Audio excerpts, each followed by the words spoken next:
What's up mga Bobs? I know it's been a while, but JG Moto is coming back to town. With that being said, welcome to today's video. This is JG Moto's Tambike.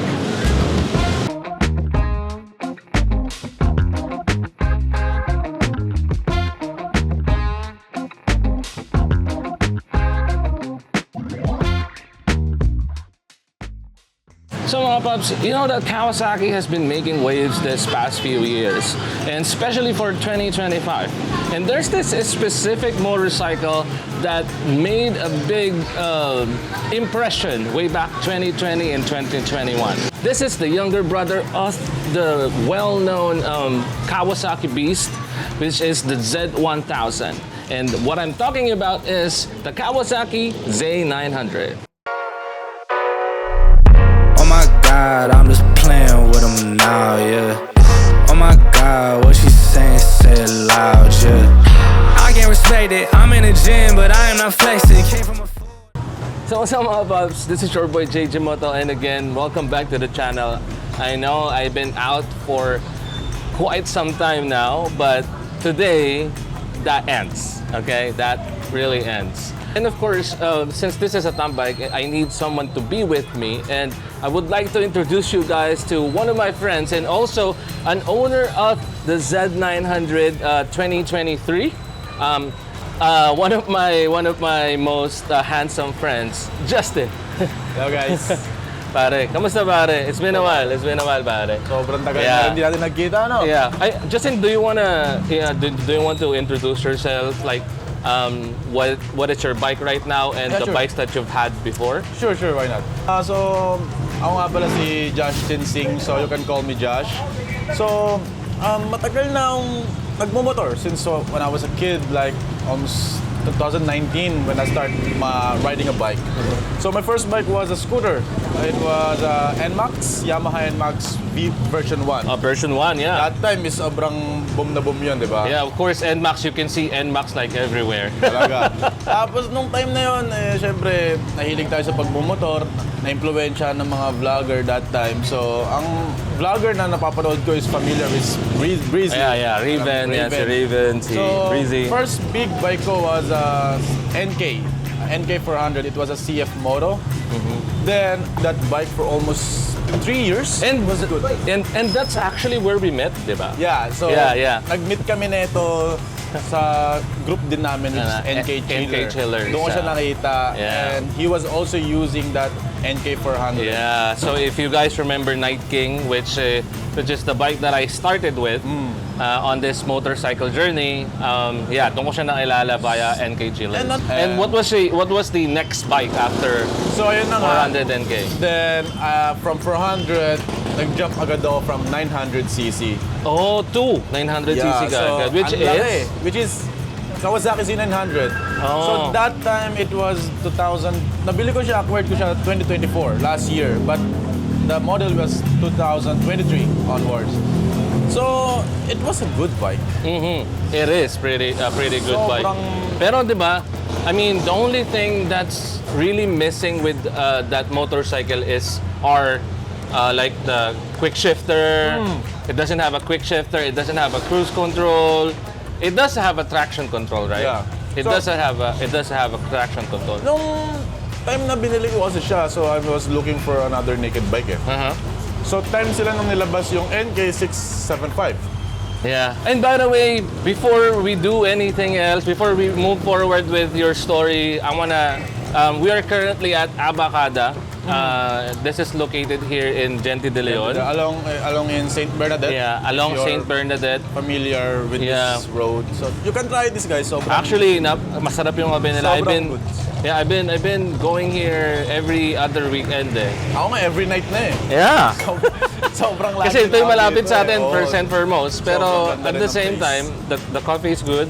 And then the food. Yeah, the food, yeah. As you can see, sandwich and ako pasta. And I think this barbecue is bago lang sa... Bago lang nga, parang seasonal ata itong barbecue na to. Pasko kasi. Yeah, because they have this Christmas theme already going on here. And I want to thank Abacada for letting us shoot here. Yeah. So going back to what you were saying? Yeah, for the NK675, that was my second choice first. But I think I want to, since sabi ko nga gusto ko ng change. So let's try the Kawasaki. So we all know Kawasaki is Kawasaki, like Honda is Honda. And tagal na, so years, decades na nga ata ang brand ng Kawasaki. So I go for Z900.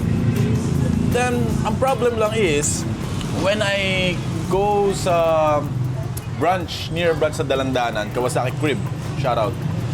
So nakita ko yung Z900 and na-amaze ako. Sobrang like, ito na yun. That was way back 2024. 2024. So Yeah. yung model lang sa'yo is 2024 or 2023, 2024 acquired? Well, I think that will be the second version ng Z900 na eh. Kasi the first Z9 na nilabas nila, Z9 nila is yung green. Yung green, which Yeah. which came out in 2021. Yeah. Yun yung unang kasabay nilang SE. So, naglabas sila ng second model, which is ito na. Yung different colorway. Meron na siyang red, then meron na siyang black. Yeah, meron na siyang black. So, Jay, if you're asking me siguro, no, ba't hindi ako nag-SE? Which is having traction control and quick shifter. May naka-Brembo ka, may all-ins ka. All-in shock. Diba? So, for my riding habit kasi, sabi ko, hindi naman ako madalas nag-truck. Or because we all know that quick shifter and auto blip. May auto blip ba ang SE? Oo, meron. Meron, di natin sure. But kung meron man, di natin alam eh. Kung meron man, kasi... So for nag-ask you bakit di ako nag-SE or what? Kasi for me, hindi naman ako ganun ka-tech in terms of bike. Kasi since I'm galing ako sa NK400, so... Nasanay tayo sa raw, di ba? Oo, it's only an ABS. Yeah. But having this kind of bike, it was like a beast for me. So kaya hindi ako nag-SE kasi budget-wise. Practical. And basically, I mean, for the 2024 model, the only difference that you will have sa SE and non-SE is the Brembo brakes and the all-ins, diba? Yeah. And probably the colorway. Yeah, the colorway. I think the SE also, kulay niya lang is yung green. Yung green, yung candy green, yeah. So, Kawasaki, we all know, green. Yeah. But for me, since I like black colors, so I go for the Z900 standard.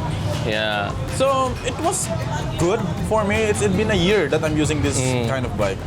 So the power is there, the safety features there, especially the traction control. So I've been riding that on Marilake. So it was fabulous. It was good. Yeah. And you know that the good thing on the Kawasaki is the brand itself. Yeah, of course. It's After service. Yeah. After sales. Yeah. Kawasaki is Kawasaki, Honda is Honda, right? CF Moto and CF. CF Moto is CF Moto, diba? Ibang community. I mean, CF Moto is actually really, really there. I'm an owner of the CF Moto 800 MT and I've never had a headache with it. Pero syempre, that's not the topic right now. Hindi naman natin. Pero yeah. So, being an owner, I mean, syempre nandiyan naman lahat. You have the power, you have everything, you have the tech besides cruise control, quick shift, and actually yun lang naman yung difference, diba? That's the only difference. However, eto na. Dumating na ang 2025 model. Yun nga eh. Sorry to cut you off, Jay. sige. Kasi ang funny lang na bumili ako ng Z900. I was saying earlier na way back last year, 2024. Then after a couple of months, nilabas na yung nag-release eh. 2025. Yeah, nag-release. After a couple of months, nag-release na agad sila ng yung trailer ng bagong Z900. Oo, yung bagong Z9 which has everything. Yeah. Like, sa kanya na lahat eh. Kumbaga, wala lang ibang hanapin pa. Sa kanya na. Actually, I mean, the deciding point talaga is the quick shifter and the cruise control. Pero that's not it. Actually, yung narinig ko siya, sabi ko, okay, this is a big contender. Hindi lang meron siyang auto blip eh. And quick shifter and everything. As far as I know, meron din siyang like, yung parang nasa aeroplano navigating. Yeah, 6-axis IMU. Yeah, it has a 6-axis IMU. So, ang daming bago talaga. The tech, 6-axis IMU, quick shifter, naka-ride-by-wire na siya. See? Ride-by-wire na yung throttle niya compared to the 2024 which is throttle-by-wire. Yeah, diba? by-wire pa rin siya. May throttle cable pa rin siya. And syempre cruise control. and a lot more. There's a lot more new. Pero the thing, one of the things na siguro medyo ano lang is the Euro 6 compliance. Ayun nga, kasi as far as I know is nagbaba sila ng horsepower. Nagbaba ng horsepower pero nagtaas ng torque in the mid-range, which I really felt like around bago mag 3,000 RPM, nararamdaman ko na yung torque pumapasok talaga every time I ano. Kasi ang alam ko, kasi bago ako bumili ng Z9 is, I don't know if ginawa mo yun lang, sinubukan mo yung motor ko noon eh. I remember that. Hindi ko alam kung sign niya na ba yun na kinukunyari lang ako ng pasubok, tapos biglang bibili na pala siya, di ba? Yeah. So, ask ko lang, Jay, like, from the time na ginamit mo yung Z9, na which is the 2023 or 2024 standard, from now, may masabi ka ba na ang laki ng difference? From the speed, from the torque, from the handling? Kung sa'yo and sa akin? Yeah.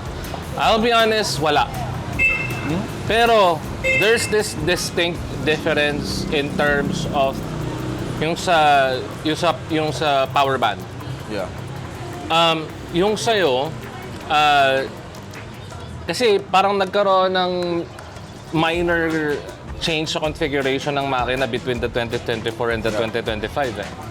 So yung sa'yo, whenever you twist the throttle, alam mo yung talagang inaangat niya yung front wheel.